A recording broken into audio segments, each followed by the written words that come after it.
मी राज्याचा पाणी पुरवठा स्वच्छता खात्याचा मंत्री असताना इस्रायलच्या धर्तीवर 5 लाख लोकांना फिल्टरचं पाणी देण्याच्या 2 योजना मंजूर केल्या होत्या। 500 कोटी रुपये मंजूर केले होते। मंठा तालुक्यातल्या 95 गावाची ग्रीड आहे। एकाही गावात फिल्टरचं पाणी पोहोचलं नाही।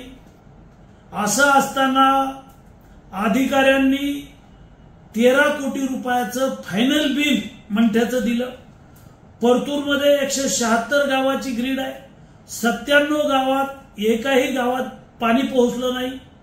टाक्या अर्धवट होत्या, वॉल टाकलेले नव्हते, चेंबर बांधलेले नव्हते, पाईपलाईन झालेली नव्हती। असं असताना परतूरच्या वॉटर ग्रीडचं सुद्धा 13 कोटीचं बिल दिलं। दोन्ही तालुक्याचं मिळून फायनल बिल 26 कोटी रुपये दिलं। फायनल बिल उचलल्यावर कॉन्ट्रॅक्टरनं काम बंद केलं। 4 महिने हे काम बंद होतं। मी राज्याच्या प्रधान सचिवाकडे लेखी तक्रारी केल्या, सदस्य सचिवांकडे तक्रारी केल्या। 3 वेळा प्रधान सचिव, सदस्य सचिव यांनी मिटिंगा घेतल्या मुंबईमध्ये आणि कुठलीही कारवाई होत नव्हती। मी ही तक्रार राज्याचे मुख्यमंत्री महोदयांकडे केली, मुख्य सचिवांकडे केली, महामहिम राज्यपालाकडे तक्रार केली आणि मुख्यमंत्री महोदयांनी माझ्या तक्रारीची दखल घेतली आणि जे अपूर्ण कामं आहेत ही पूर्ण करण्याच्या संदर्भात मी 1 वर्षापासून पाठपुरावा करतोय। आता 1 महिनाभरात सगळ्या गावांना पाणी द्यायची हमी प्रशासनाने मला दिलेली आहे।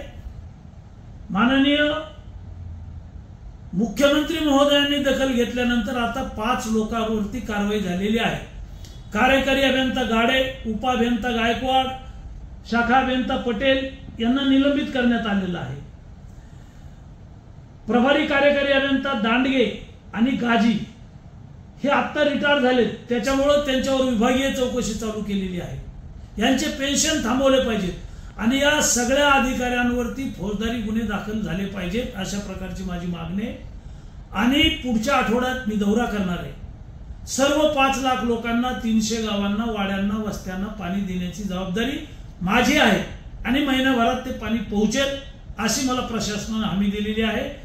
या लोकांवर फौजदारी गुन्हा दाखल झाल्याशिवाय मी स्वस्थ बसणार नाही।